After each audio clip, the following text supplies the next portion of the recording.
Hare Krishna. So, a very warm welcome to all of you for today's session on the Bhagavad Gita. Today, we'll be starting the second part of the first chapter of the Bhagavad Gita, in which we'll be covering some philosophy, although it does not contain much of philosophy. Most of the incidences are there. And wherever required, whichever shloka required, we'll cover some aspect of philosophy also. But before that, as in all our sessions, we begin the session with the prayers. So we'll start with the prayers. Om Namo Bhagavate Vasudevaya. Om Namo Bhagavate Vasudevaya. Om Namo Bhagavate Vasudevaya.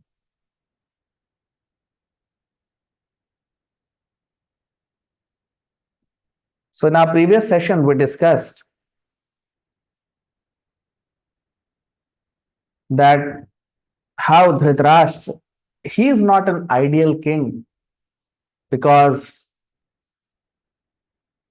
for the sake of his family, because of his attachment to his family and his relatives, his sons, his wife, he has engulfed whole kingdom into this battle where so many people will be dying. A king has to be detached from everyone and he has to be equal to all. But that we did not see in the character of Dhritarashtra. And we also discussed in our previous session, Duryodhan, he is telling about his army and the army of the Pandavas to his teacher Dronacharya. Many of you might have joined this session for the first time, so a very warm welcome to all of you. Just a small brief about how these sessions will be conducted. So the talk will be every session. The talk will be for 45 minutes to 1 hour, and then it will be followed with question and answer sessions where you can ask your questions and I'll be answering. Those who are watching on Zoom, they can directly ask questions by unmuting. And those who are watching on YouTube, they can put their question in the comment section after the session. English sessions will be there on Tuesdays and Thursdays every week. And next session will be next week, or next session will be starting with the second chapter. The real philosophy of the Bhagavad Gita begins from the second chapter. So before that, you can invite your friends, your colleagues, your acquaintances, so that more and more people can attain this divine wisdom of the Bhagavad Gita. We can also become an instrument to spreading this beautiful message of the Bhagavad Gita to everyone.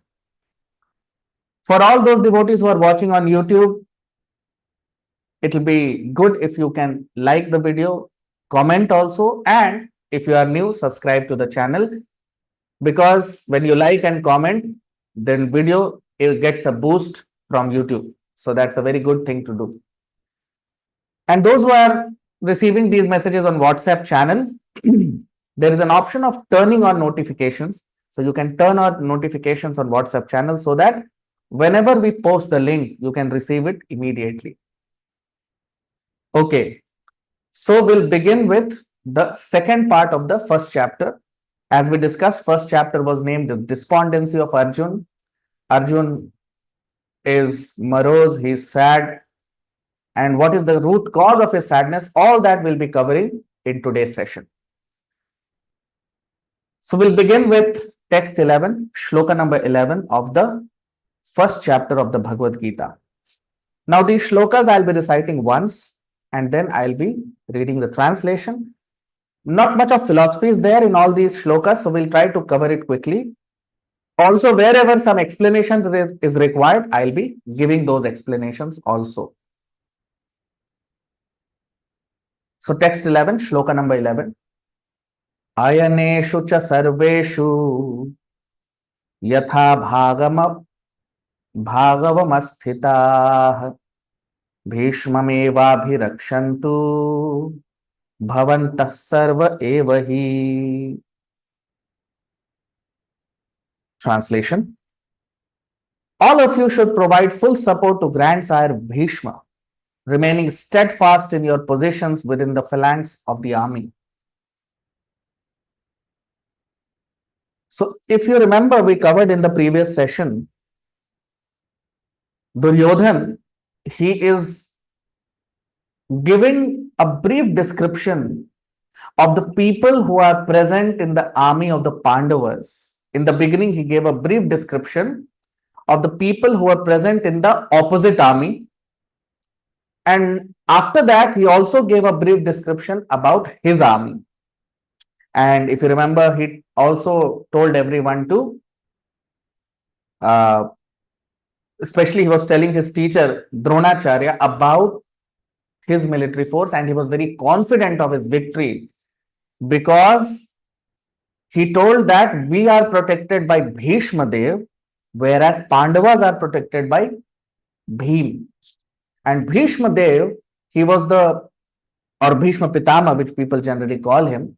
So, because he was the most powerful warrior on earth at that time, Duryodhan was so confident about his victory that because we are protected by Bhishma Dev, we cannot lose. So, that's what he is saying here. That, and he is basically encouraging all the people in his army to support, to render full support to grandfather Bhishma.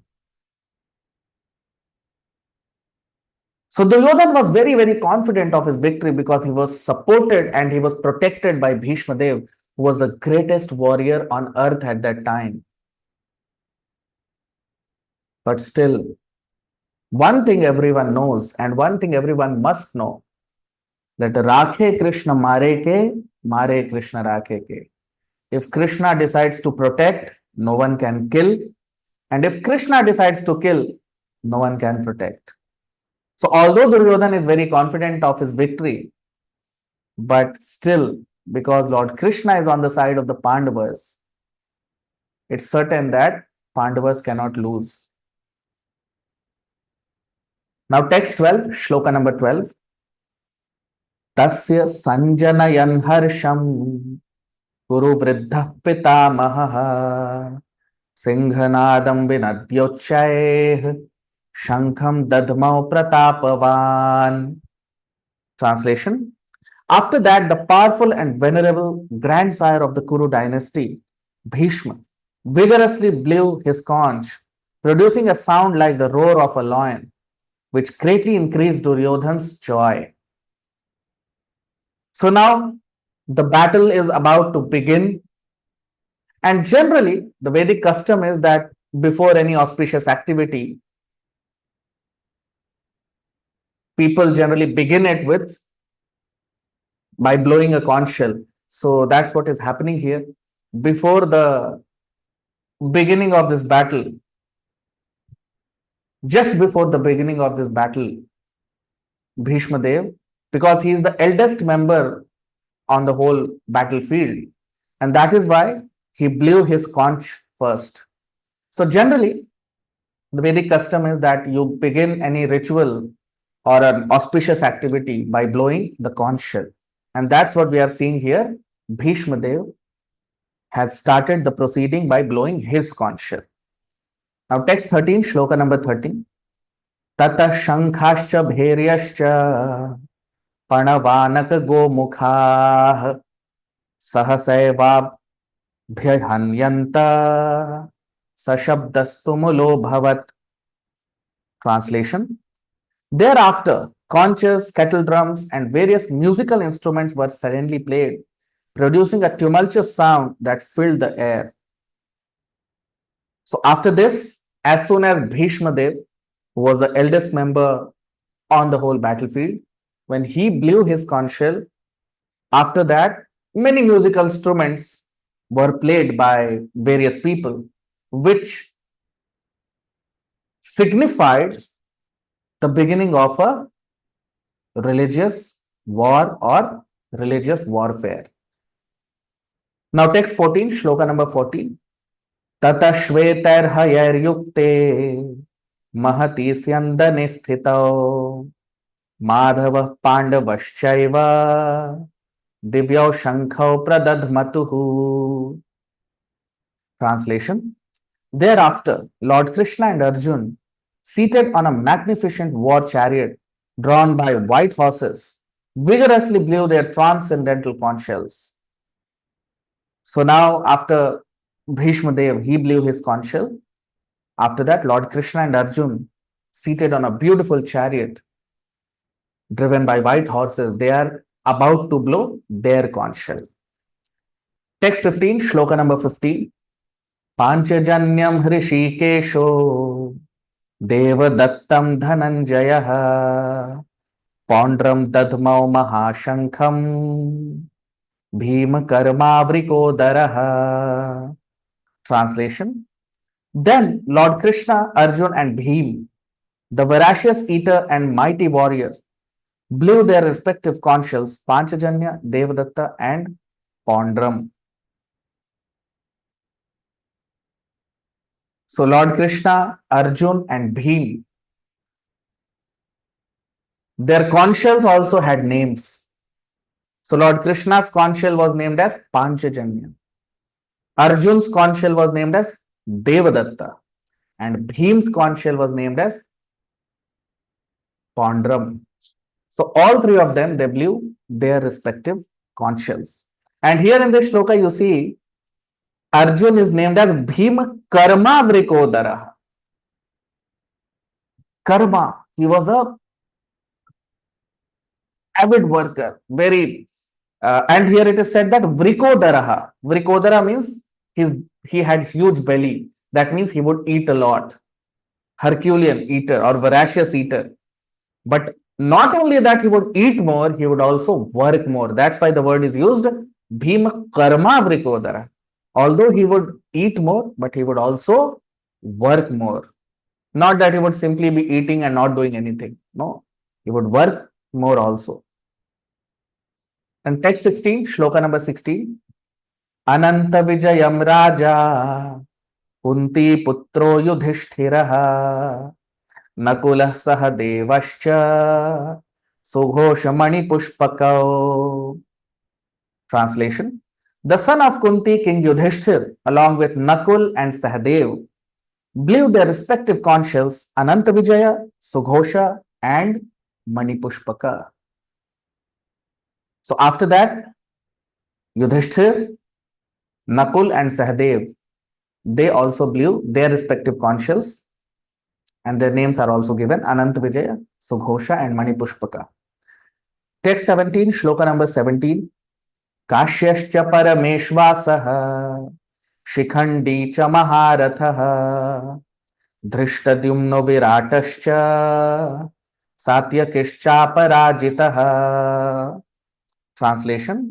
The great fighter and archer, the king of Kashi, along with Shikhandi, Dhrishtadyumna, Virat, and the undefeated Satyaki, blew their respective conch shells. So after this, various people in the army of the Pandavas, they also blew their respective conch shells. Text 18, shloka number 18.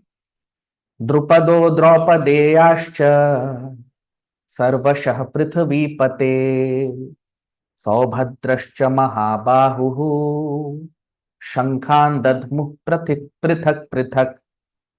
Translation. Drupada, the sons of Draupadi, and the son of Subhadra, all of them, O king, blew their respective conch shells. So now we see here in this shloka that all others also, most of the warriors who were present in the army, in the phalanx of the Pandavas' army, they all blew their respective conch shells. Text 19, shloka number 19. Saghosho dharta rashtranam hridayani vyadarayat nabhascha prithvim chaiva tumulobhyanunadayan. Translation. The tumultuous sound of the conch shells resonated through the sky and the earth, tearing apart the hearts of Dhritarashtra's sons. Now, this is very important. Here in this shloka, it is mentioned that Hridayani Vyadarayat. When the Kauravas blew their conch shells, nothing happened to the Pandavas. But when the Pandavas blew their conch shell, what happened? Hridayani Vyadarayat. In this shloka, you can see on your screen, it is mentioned Hridayani Vyadarayat. That means the hearts of the Kauravas were shattered. Now, what does this mean? This means that the Pandavas, they did not get affected by the blowing of conch shell of the Kauravas because Pandavas were confident of their victory. But why Pandavas so confident of their victory? Because Pandavas had Lord Krishna with them. And as we have discussed, Rakhe Krishna Mare Krishna Rakhe ke. They knew, the Pandavas knew that if Krishna decides to protect, no one can kill. And if Krishna decides to kill, no one can protect. So that's why it shattered the hearts of the Kauravas when the Pandavas blew their respective conch shells. Text 20, shloka number 20. अथ व्यवस्थितान् दृष्ट्वा धार्तराष्ट्रान् कपिध्वजः प्रवृत्ते शस्त्र संपाते धनुरुद्यम्य पांडवः ऋषिकेशं तदा वाक्यम् idamaha mahipate. Translation. Thereafter, O king, Arjun, seated on his chariot with a flag marked with Hanuman, lifted his bow and prepared to release his arrows upon seeing the sons of Dhritarashtra. He then spoke the following words to Rishikesha, Krishna. So now Arjun, he's sitting on his chariot and now he's preparing to fight by taking up his bow and arrows. And now he is starting to speak to Lord Krishna. So let us see what Arjun now starts to speak. Text 21, shloka number 21. Arjuna uvacha senayorubhayor madhye ratham sthapaya mechyuta yavadetan niriksheham yodhu kamanavasthitan. Translation. Arjun said, O infallible Lord Krishna, please position the chariot between the two armies so that I may observe those who have assembled here with the desire to fight in this battle. So now what is Arjun saying here? He is saying, Senayor Ubhayor Madhye. He is requesting Lord Krishna to place the chariot between both the armies. And what is he saying? Niriksheham. I want to niriksha. Niriksha means I want to witness, I want to examine. Yodhu Kaman. Kaman means desire. So who all have come here with a desire to fight? I want to examine them. Now just imagine, Lord Krishna has chosen to become the chariot driver of Arjun. This is something which is special. When we become devotees, sometimes the Lord decides to serve his devotees. There are many instances in history where the Lord himself decides to serve his devotees. Although the devotees want to serve the Lord, they don't want any service from the Lord, but sometimes the Lord decides to serve his devotees. There are many, many instances in history. We'll discuss many such instances as we move ahead.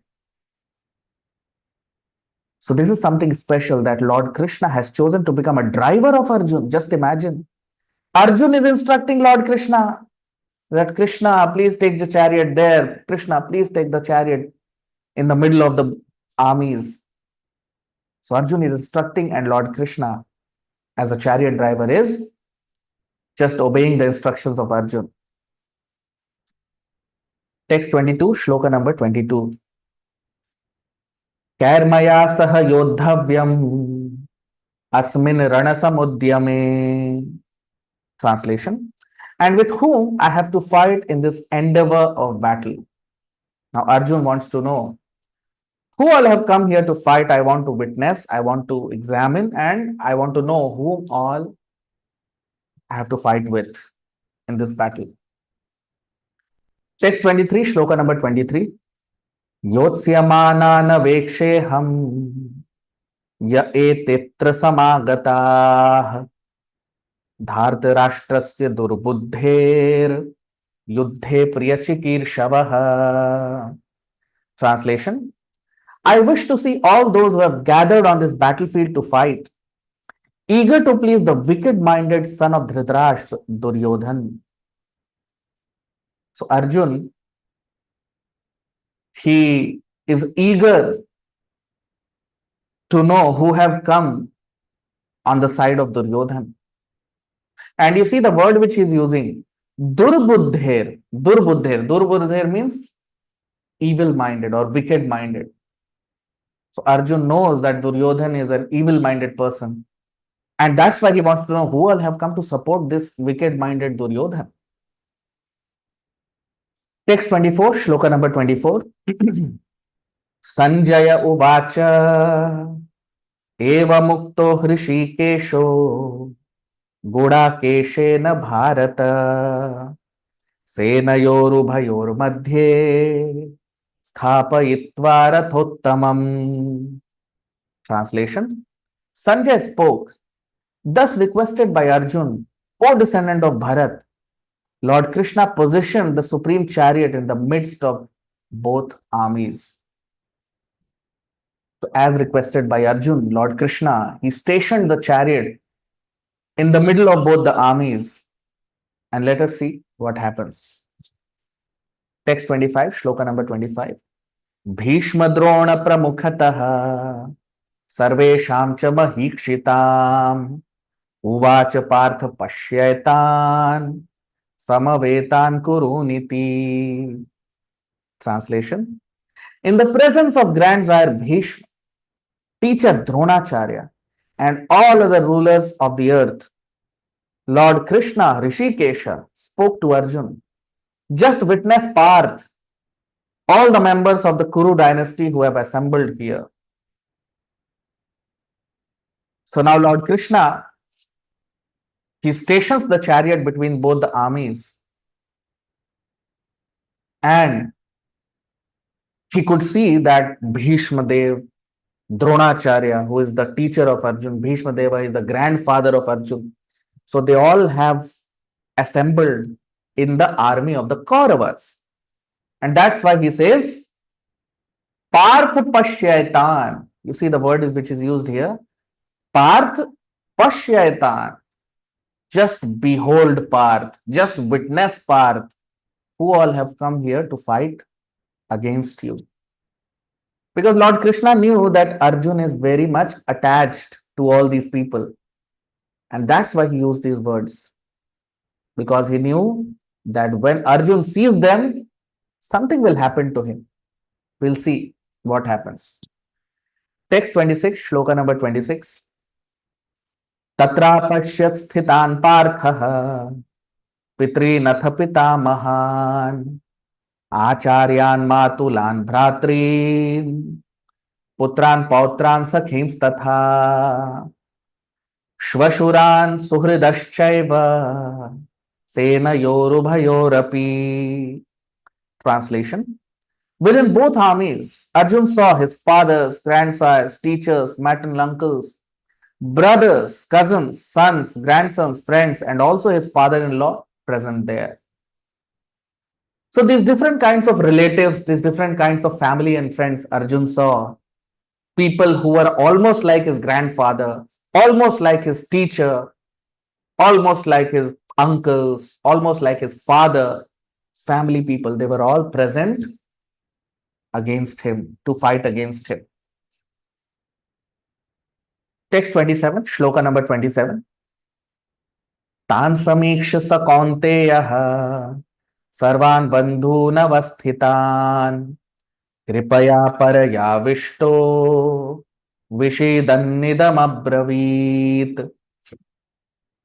Translation: Upon seeing his various friends and relatives present, Arjun, the son of Kunti, was filled with compassion and spoke the following words. Now, when Arjun saw all these people, his own people, people who were his own family and friends, what happened?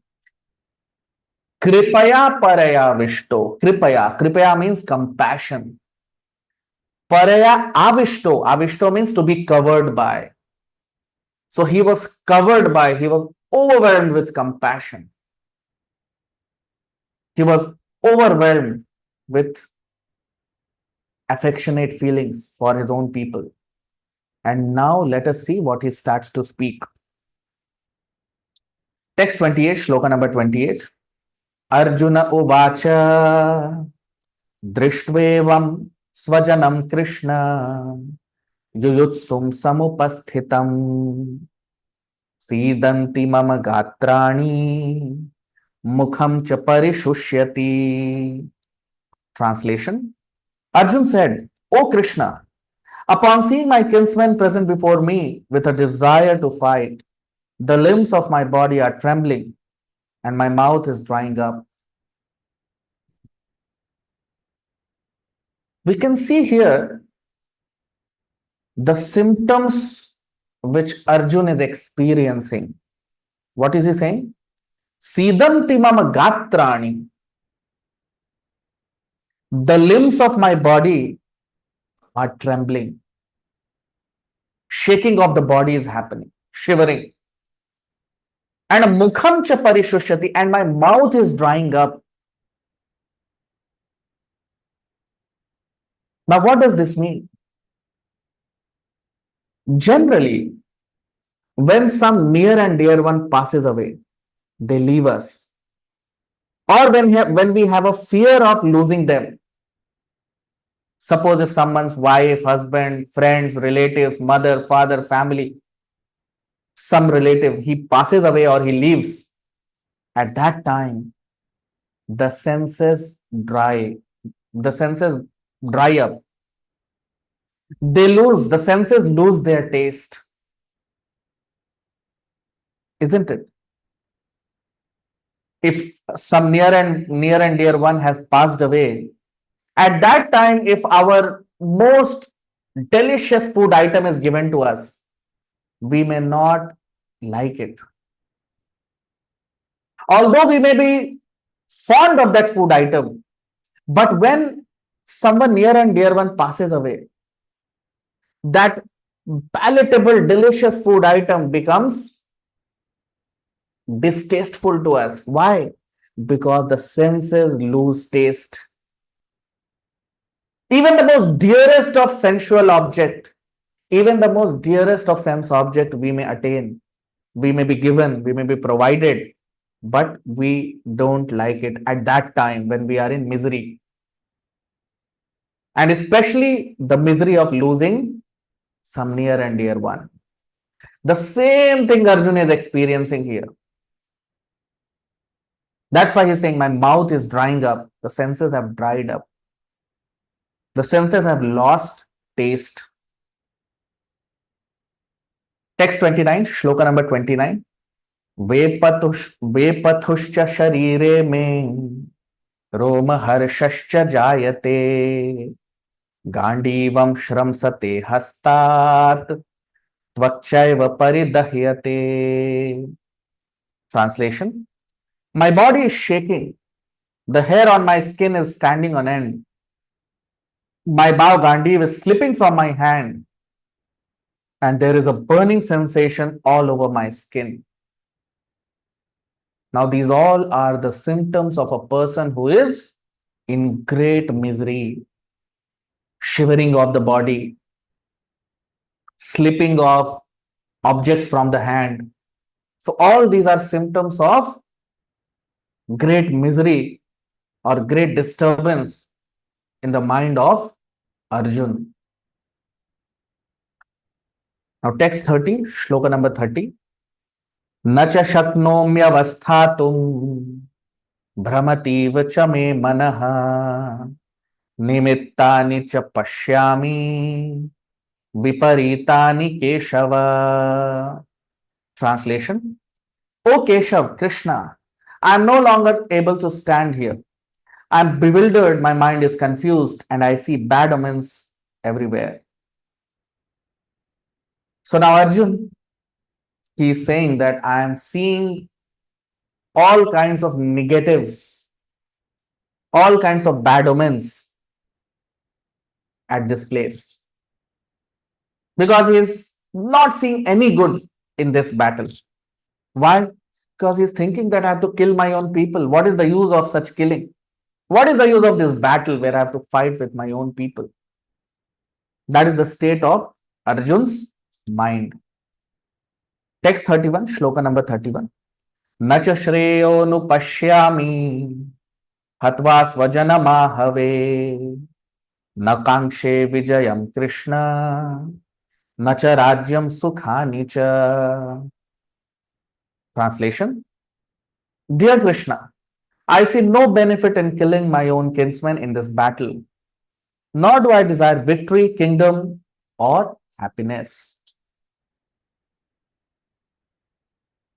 So same thing, what we discussed, Arjun is saying that what is the use of such battle where I have to kill my own kinsmen, I have to kill my own people, and there is no need of such victory, there is no need of such kingdom, there is no need of such happiness which I will attain by killing my own people. Because why do we require kingdom? For them only. Why do we require happiness? Because generally a person works for others. He works for his family, for his relatives. But Arjun is saying that I am killing them and then I am attaining all these things. So what is the use? There is no point. So that is the state of Arjun's mental, that is Arjun's mental state here. Text 32, shloka number 32. किं no राज्येन Govind किं भोगैर्जीवितेन वा येषामर्थे काङ्क्षितं no राज्यं भोगा सुखानि च. Translation: What is the use of a kingdom, material pleasures, or even life, O Govinda, when those for whom we would desire these things are now arrayed on this battlefield? You see. So, kim no rajyena. So, he's saying that what is the use of such kingdom? What is the use of bhogar? Bhogar means material pleasures. What is the use of such kingdom and material pleasures when these material pleasures and kingdom are meant for people whom we are about to kill? Because generally, you work to please your family or relatives. But here Arjun is saying, I have to kill them. Because for actually we require kingdom, happiness, everything is that we want for our family people, for our kinsmen. But these kinsmen I'll have to kill now. So we can see the state of Arjun. Now text 33, 34. Matula shvashurah pautra shalah sambandhinasthatha etan hantum ichhami gnatopi madhusudana ta ime vasthita yuddhe pranam styaktva dhanani cha acharya pitara putras tathaiva cha pitamaha. Translation: When maternal uncles, father-in-law, grandsons, brothers-in-law, friends, relatives, teachers, fathers, sons, and grandfathers are ready to sacrifice their wealth and lives, are standing before me, O Madhusudan Krishna, I do not wish to kill them even for my own survival. So Arjun is saying that even if I may survive, even if I may live longer, but still I don't want to kill them, my own people. Text 35, shloka number 35. Apitrailokya rajyasya heto kim nu mahi krite nihatya dharta rashtrannah ka priti syad janardana. Translation: O Janardan, maintainer of all creatures, even in exchange for the entire universe or earth itself, I am not prepared to fight with the sons of Dhritarashtra. So Arjun, he's speaking to Lord Krishna, that even if I win the battle and you give me the whole earth in return, you give me the whole universe in return, still I don't want to fight with the sons of Dhritarashtra. So basically, Arjun now has decided to give up this battlefield and he does not want to fight now. Text 36, shloka number 36. पापमेवाश्रयेदस्मान् हत्वैतानाततायिनः तस्मान्नार्हा वयं हन्तुं धार्तराष्ट्रान् स बान्धवः धार्तराष्ट्रान् स बान्धवान् स्वजनं हि कथं हत्वा सुखिनः स्याम Madhav. Translation: O Madhav, Krishna will incur sins if we kill these attackers. Therefore, it is not fitting for us to kill our family, friends, and the sons of the Dhritarashtra. How could we find happiness in killing our own relatives and friends? So Arjun is saying that we will incur sins, we will become sinful if we kill these people. We should not kill these people. Arjun is telling Krishna, Lord Krishna. And one very important word he is using here, you see on your screen. Hatvayatan atatayinaha. Atatayinaha. Now, what is the meaning of atatayinaha? Atatayi means aggressor or a person who attacks, a person who commits violence against us. They are called atatayinaha or aggressors. So according to Vedic scriptures, there are 6 kinds of aggressors. You can all, if you want, you can make note also. There are 6 kinds of aggressors. The first is a person who gives us poison. If a person administers poison in our food, he is an aggressor. Second is a person who sets fire to our house. Suppose if a person wants to set fire to our house, he is also an aggressor. Third, a person who attacks us with deadly weapons. If a person attacks us with weapons or deadly weapons, he is also called an aggressor. Fourth, a person who plunders our riches. A person who, suppose he robs us of our riches, a dacoit or a thief, a burglar. So such people are also called aggressors. Fifth, one who occupies another's land. If we have purchased some land or if we own some land and some other person tries to occupy that land illegally, that is all, he is also called an aggressor. And the sixth is a person who kidnaps the wife. A person who kidnaps or ill-treats or insults the wife, he is also an aggressor. So these are the 6 kinds of aggressors according to Vedic scriptures. Now, Duryodhan and his brothers, the sons of Dhritarashtra, they have committed all in that, if you consider them aggressors, they fall in all these categories. All these offenses they have committed against the Pandavas. The first one, to administer poison. So when Pandavas were little, Dhritarashtra and Duryodhan and his brothers, they all planned to give them poison. So first is tigged. Second, to set fire to the house. So when Pandavas were sent to one of the a house of shellac was constructed for them, and they were sent to live in that house. That house was set to fire. So Duryodhan and his brothers, they have committed this crime also, or this offense also.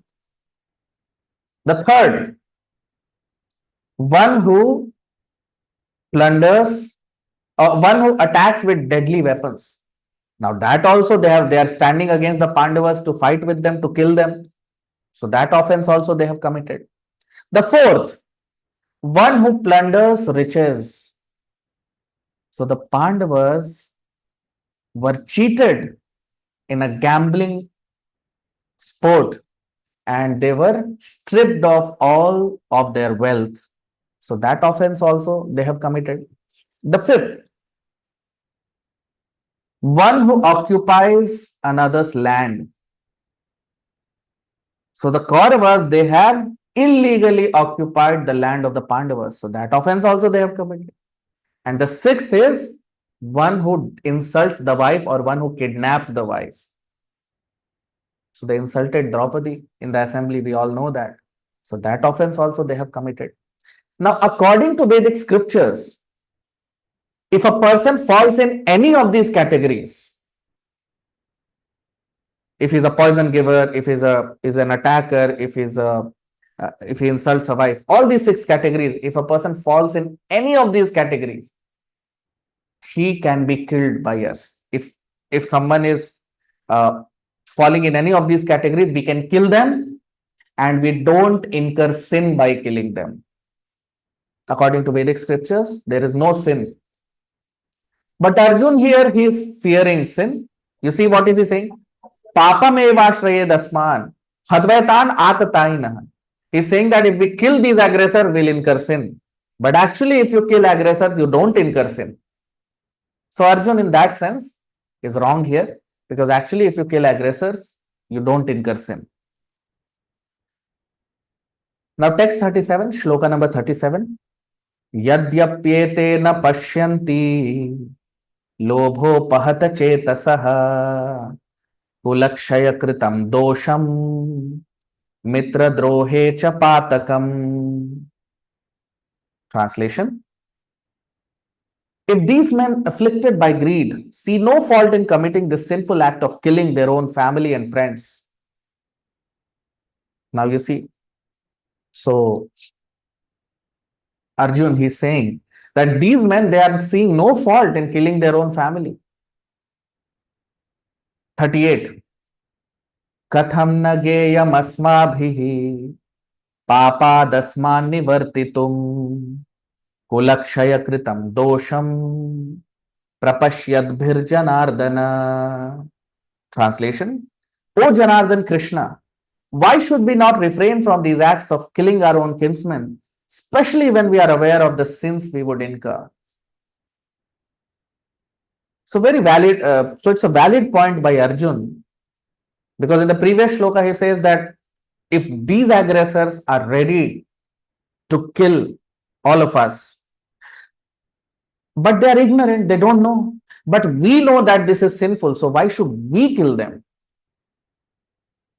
If they are not refraining from their act, at least we should refrain from our act of killing. Because we know, we have knowledge. These people, the Kauravas, they don't have knowledge. So Arjun is saying that we are conscious that we are doing wrong. They are not conscious. So at least we follow our belief system. That's what Arjun's reasoning is. Now text 39, shloka number 39. Kulakshaya pranashyanti kul dharma sanatanah dharme nashte kulam kritsnam adharmo bhibhavatyuta. Translation: with the destruction of the family lineage, the eternal family rituals vanish, leading the entire family to become engulfed in irreligious acts. So this is a point by Arjun. He's basically making a valid point that kulakshaya pranashyanti. Kulakshaya means uh, family lineage. So in the family lineage, there are many rituals which in our Sanatan tradition, we follow many rituals, especially after a person dies. There are some rituals which we follow, 13-day rituals. Most of us, we know that. There are some rituals for 13 days. Terahvi, we say. Why we follow that ritual? That is mentioned in Garud Puran. The details of it we'll cover in the later part of Bhagavad Gita. But I'll just summarize why those rituals are followed. Now, as of now, we are present within this body, within our body. And everyone is so much attached to his body, his or her body. Everyone. We are so much attached to our body. Isn't it? Now, when we leave the body, will that attachment go away? No. Because whole life we have been so much attached to our body. So after that, will that attachment go away? No. That attachment still remains.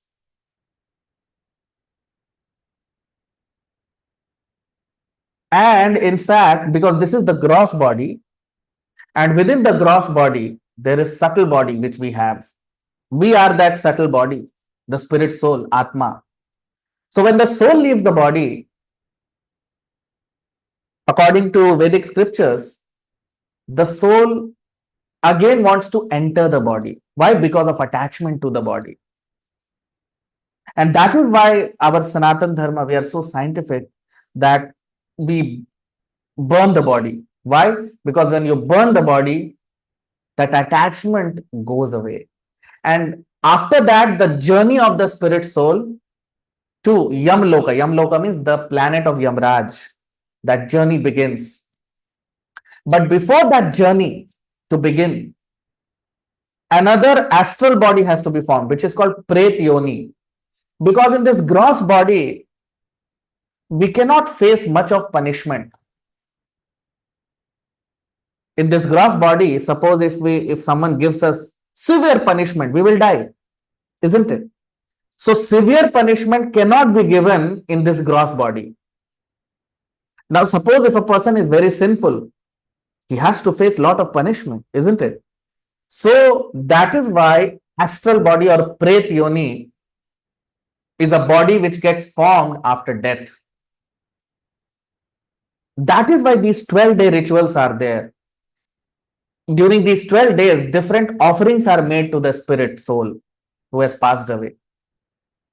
And gradually, different limbs of the Pret Yoni or different limbs of the astral body gets formed. The legs, the hands, the whole body, shoulders, head, everything gets formed in 12 days. And then on the 13th day, there is Brahman Bhoj. Brahman Bhoj means food is offered to pious souls or Brahmanas. And then the journey of the spirit soul to Yamloka starts. And it takes 348 days to reach Yamloka or the planet of Yamraj.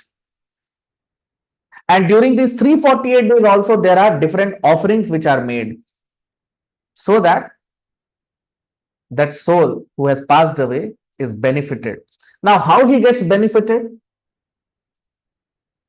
So, in Sanskrit, the word for son or daughter, the word is used putra or putri. Now, what is the meaning of the word putra? Putra word is comprised of two words, two letters, pu and tra. Pu means ancestors, father, mother, and tra means one who delivers. I'll give you an example. Suppose if you take loan from a bank. Now, once you take loan from a bank, whatever money you earn, a part of it gets deducted and goes to the bank, isn't it? Similarly, now this body which we have received from our mother and father.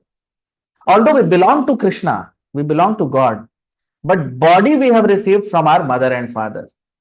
So whatever good activities, whatever pious activities a son or a daughter they perform, the benefit goes to the mother and father.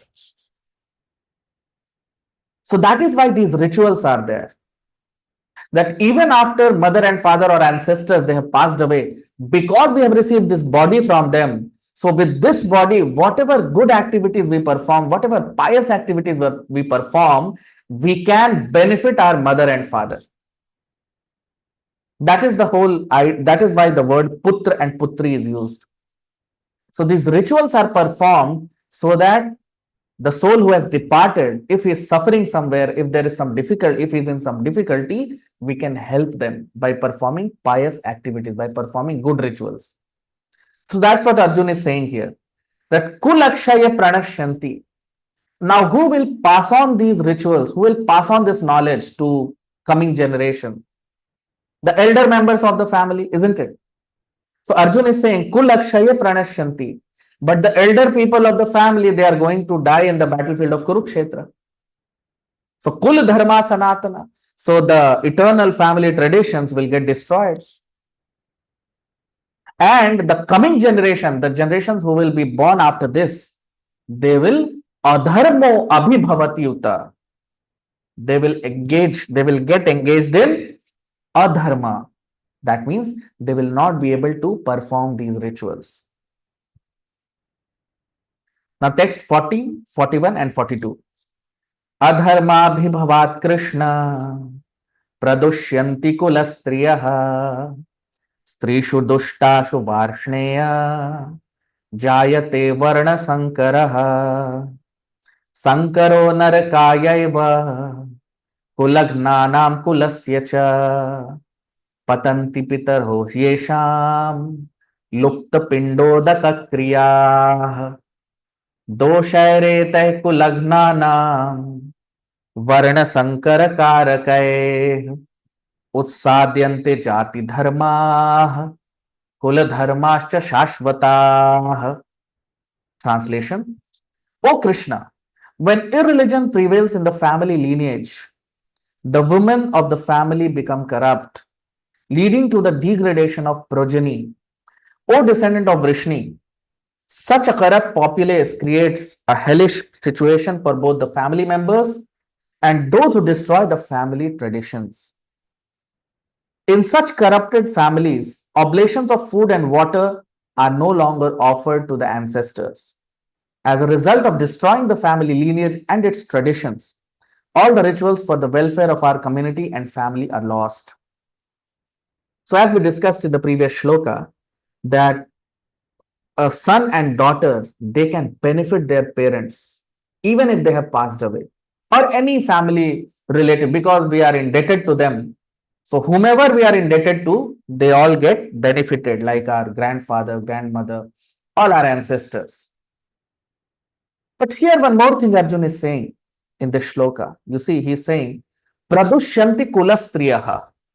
Now there is no one to pass on this message to the coming generations. Now, generally, according to Vedic custom, the husband of the family or the father of the family, after he attains the age of 50 years, they would go to propagate religious principles all over the world. Generally, that is called sannyasi. Sannyasi means they would leave their family and they would go and travel to preach the message of God. That is the meaning of a sannyasi. And generally, the wife will also accompany the husband, but mostly the wives, they will remain in the family because they will be educating the upcoming generations in the family. So here it is said, Arjun is saying that when the elderly people of the family will die in the battlefield, so the women, they will become corrupt because rogues in the society, they will destroy the women. And then what will happen? Because the child who is born, for initial 5 years, he remains with the mother. He is dependent on the mother. And if mother does not have knowledge of dharma, then the upcoming generations, they will become corrupt. And that's what he's saying, Arjun. He's saying here that if upcoming generations will become corrupt because women will become corrupt, then the whole family tradition will be lost. And no, you see the word which is used here in this shloka, the second shloka, Lupta Pindodaka Kriya. Pind means offering of oblations to the ancestors. So this offering of oblations to the ancestors will be lost. Then all the welfare which we are thinking of, welfare of our community, of our family, of our ancestors, all that will be lost. So this is the worry of Arjun. This is the reasoning given by Arjun. But all this reasoning may seem to be good, but actually there is a particular specific flaw in all this reasoning which Arjun is giving. That flaw we will be covering in the next chapter. Lord Krishna will cover that flaw, that what is the fundamental flaw or fundamental lacuna in Arjun's understanding. We will be covering in the next chapter. Text 43, shloka number 43. Utsanna kula dharmanam manushyanam janardana narake niyatam vaso bhavatityanu. Translation: O Janardhan, Krishna, I have heard from our great ancestors that those who destroy family rituals will definitely reside in hell. And definitely, if these rituals are not followed, then Arjun is saying that such people, they will reside in hell, hellish conditions. Text 44, shloka number 44. Aho bat mahat papam kartum vyavasita vayam yad rajya sukha lobhena antum swajanam udyatah. Translation: Alas, how sad it is that we are endeavoring to commit great sins, driven by the greed to enjoy material happiness. So now Arjun is saying that we desire material happiness. And just to attain this material happiness, kingdom, property, all these things, we are going to commit these great sins. This is the reasoning given by Arjun. Now, the last two shlokas of this chapter, text 45. Yadi mama pratikaram ashastram shastrapanayah dhartarashtrarane hanyus tanme shemataram bhavet.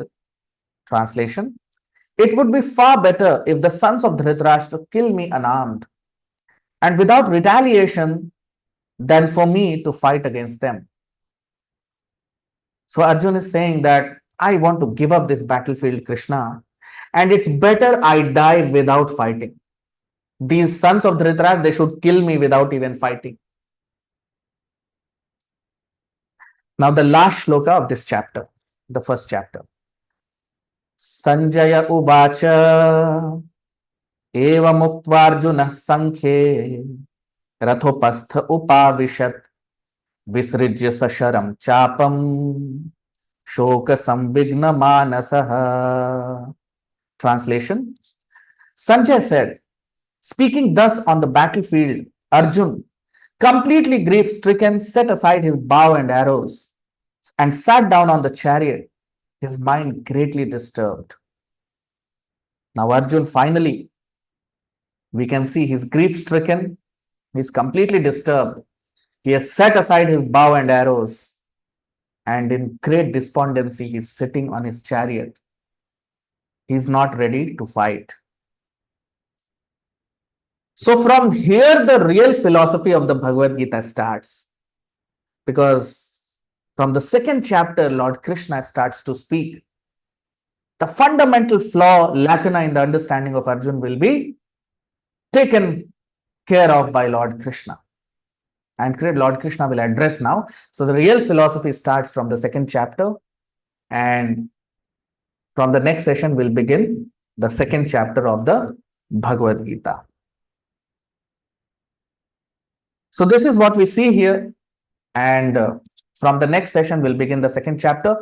Before second chapter, all of you, if you want your friends, family, acquaintances to attend these sessions, you can invite them, because from the second chapter, the original philosophy of the Bhagavad Gita will begin. So we'll stop here. Thank you very much, all of you, for coming for today's session. Now, if you have any questions, you can ask your questions. Those who are watching on Zoom, they can raise their hand. I'll unmute you and then you can ask your questions. Those who are watching on YouTube, you can put your question in the comment section. I'll take up all these questions. So I'll take up your questions now. So in Zoom, there is an option of raising your hand. You can raise your hand and then I'll take up your question. And those who are watching on YouTube, they can put their question in the comment section.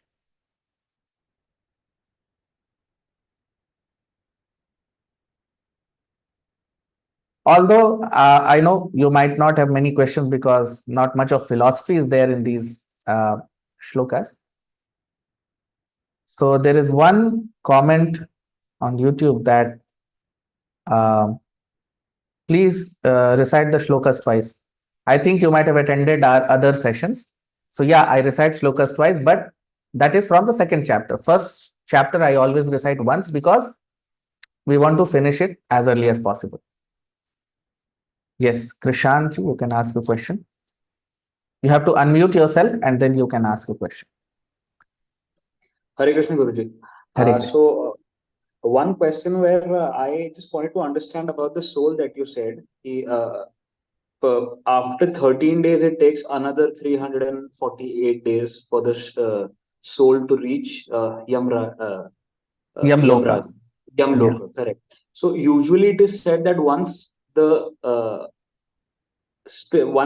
person dies, then the soul is then it arises into the other being somewhere. Like there's a rise and pass. So once the soul passes, it arises into some other being. So there's a disconnect here. So I wanted to understand more about it. Yeah, very good question. So it's not that as soon as we leave the body, we immediately get transferred into another body. It is mentioned in Srimad Bhagavatam that karmana daiva netrena jantur dehopapattaye striyah pravishta udaram punsoreta kanashrayah. It means that karmana daiva netrena. Karmana means our own activities, our own karma, and daiva netrena. Daiva netra means by under the supervision of the arrangement made by Daiv. Daiv means Supreme Lord. Jantur Deha Utpatti. We take up another body. How it happens? So, Striya Pravishta Udaram. We enter into the mother's womb. Punso Retah Kanashraya. By taking shelter of the semen of the father. Now, how it happens? So, according to Vedic scriptures, we come on this earth in the form of rainfall, through rains. And then we enter vegetation. And when the father eats that, we enter into his body. And then through semen, we enter into the womb of the mother. That is the process of, that is how living entities come into this material world or on this earthly planet. Right. That is why you see, if you dig a pond somewhere, after 3 months, you go there after rainy season, you'll see fishes floating in that pond. Where from these fishes come? So, basically, that is the process by which living entities come. Now, coming to your question. So, what happens is when we leave the body, it's not that immediately we get the next body.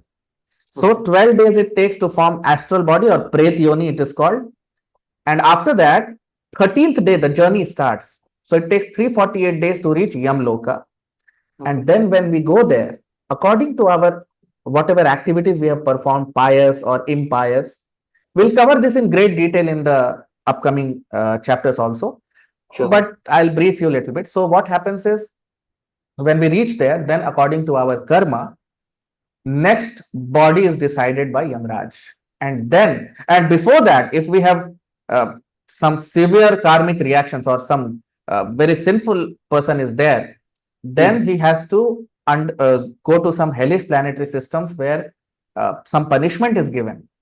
And now some people ask that why punishment is given. Punishment is meant to purify us. Why prison houses are created?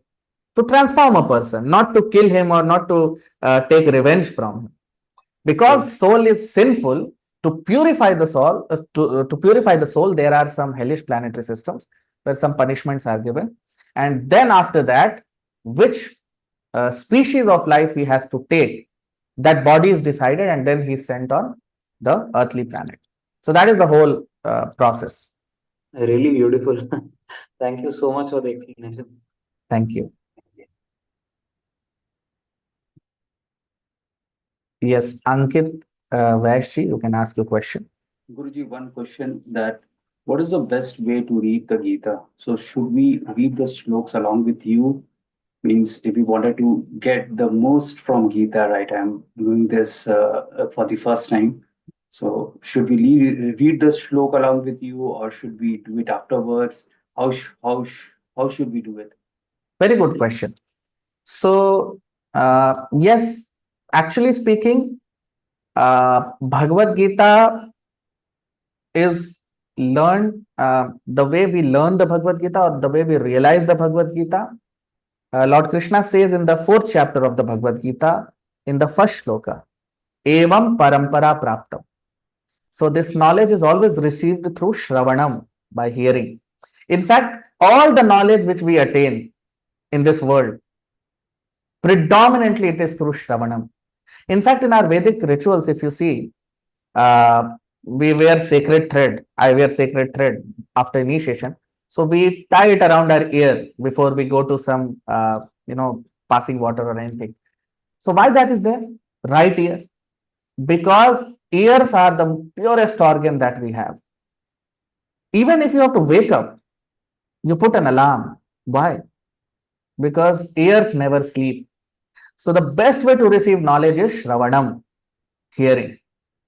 And that is why uh, many people, they read the Bhagavad Gita, but they actually get the benefit of Bhagavad Gita once they hear the Bhagavad Gita from the devotees of the Lord. So that is the process through which we receive this knowledge.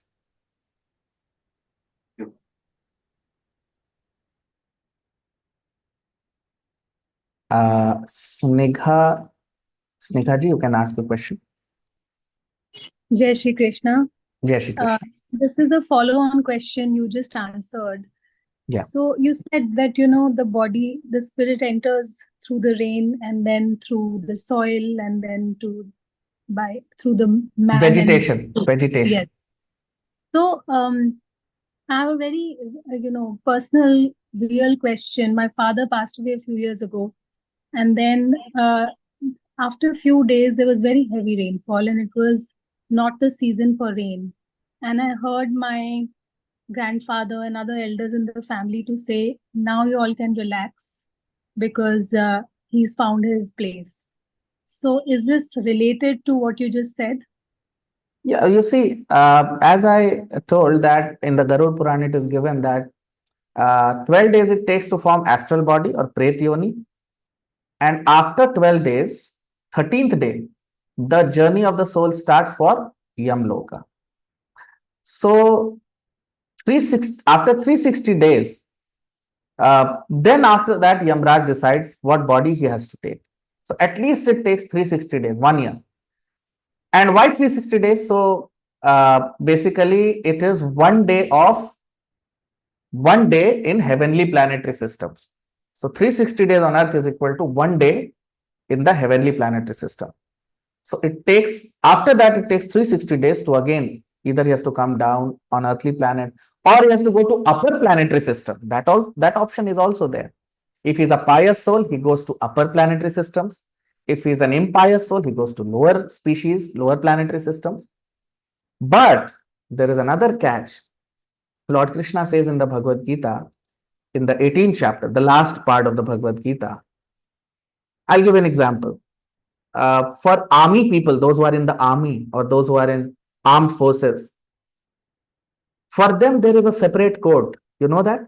One of my disciple, his father was in the army. So he was telling that they have a separate code You can't file a case to an army person in the normal civil courts.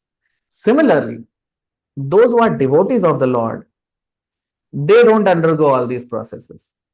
There is a separate provision for them. For them, these 12-day ritual and 13 days and then going to Yamloka, all that does not happen. So they can directly enter into the next body if they are pious. That we'll discuss. Lord Krishna talks about it in the 6th chapter and then in the 8th chapter. We'll cover it in detail. But generally, it takes at least 1 year for a person to even know which body he will be getting. Thank you. Thank you.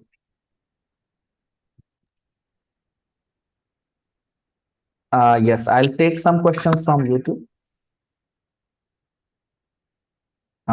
There is one more question from, yeah, Muniraji, you can ask a question. Guruji. Yeah. Hare Krishna, Guruji. Hare Krishna. Hare Krishna. So my doubt is actually, so most of the, after coming to Bhagavad Gita, most of the people who need to stop the non-vegetarian, those who people are eating non-vegetarian, they have to stop, right, Guruji? Hello. See, Guruji? yeah, so generally people automatically stop. Hello. It's not, yeah. Can you hear me? Are you able to hear me?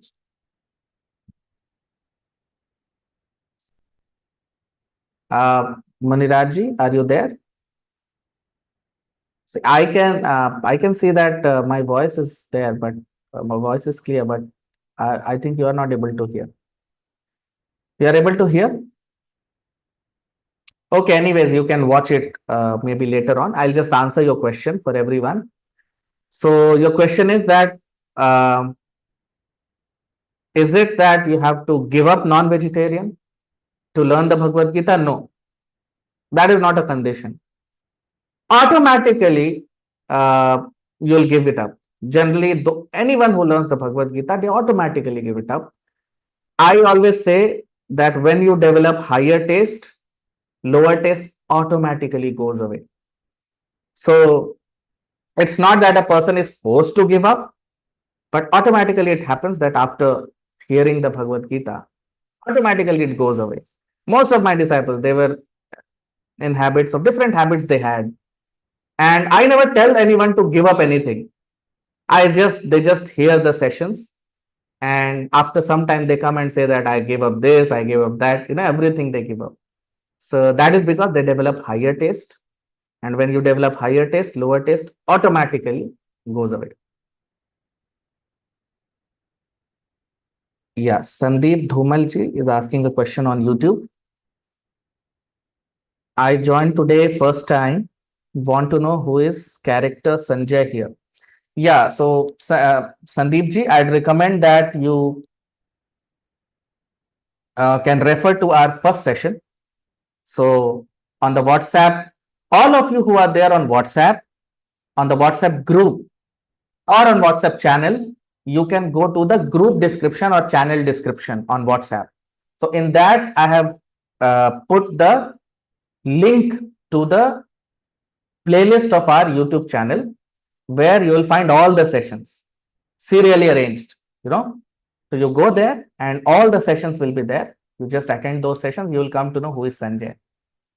But just to brief, Sanjay is basically assistant, or you can say servant of Dhritarashtra, who was giving the live description of the battlefield of Kurukshetra to Dhritarashtra because Dhritarashtra was blind. So he was narrating the incidences which were happening on the battlefield of Kurukshetra to Dhritarashtra.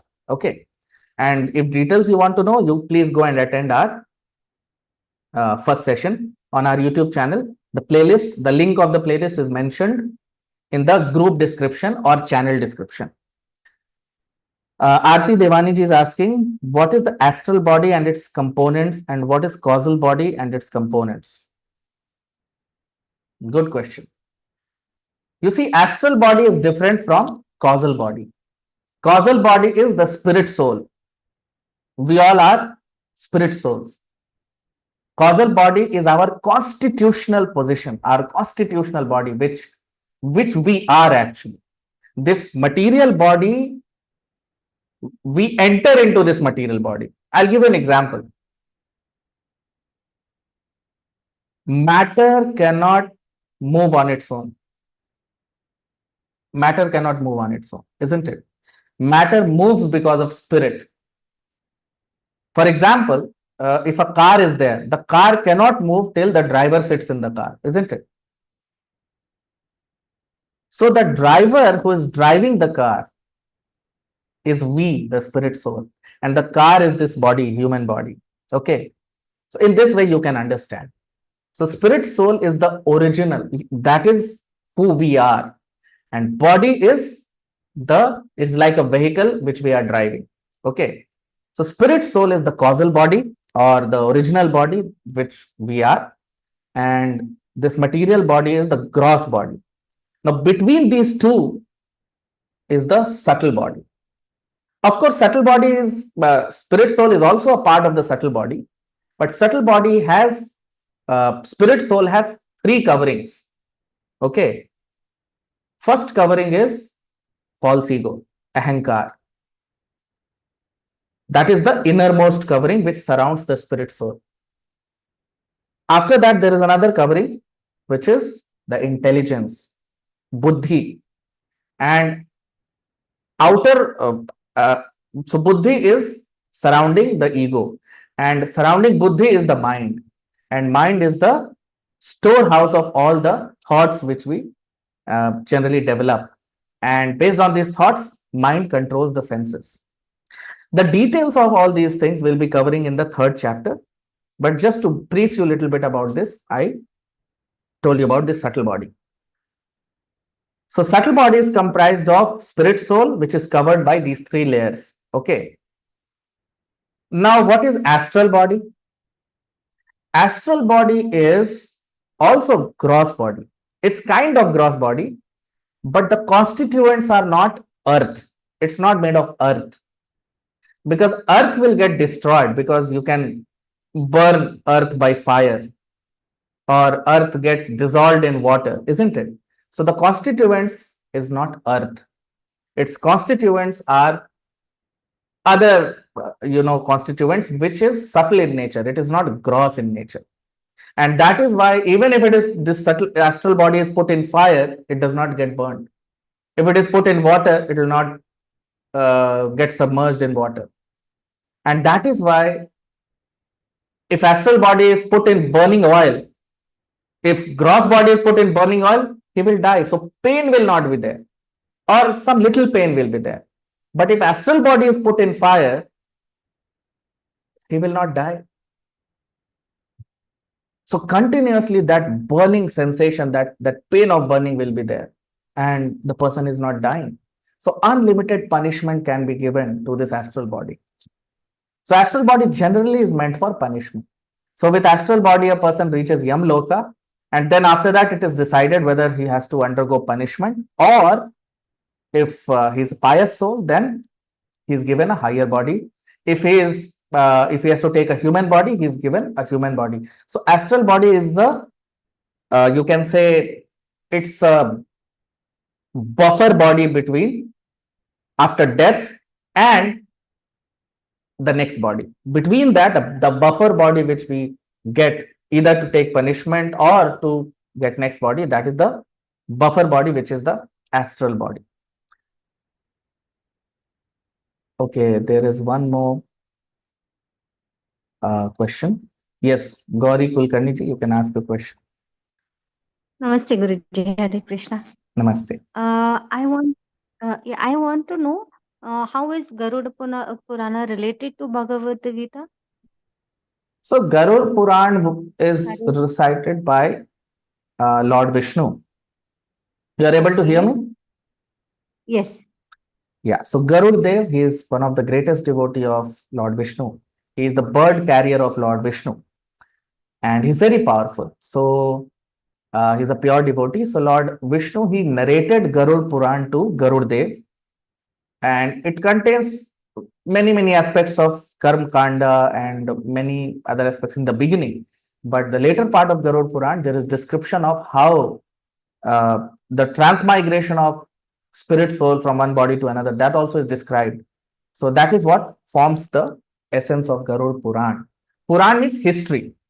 So the history of narration of this this whole passage of or transmigration of spirit soul from one body to another is described by Lord Vishnu to Garud Dev. That is what Garud Puran is.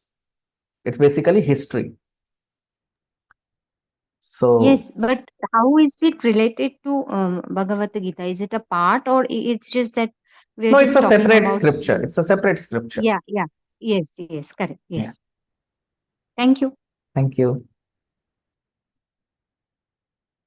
Although if we know the Bhagavad Gita, there is no need to read any other scripture.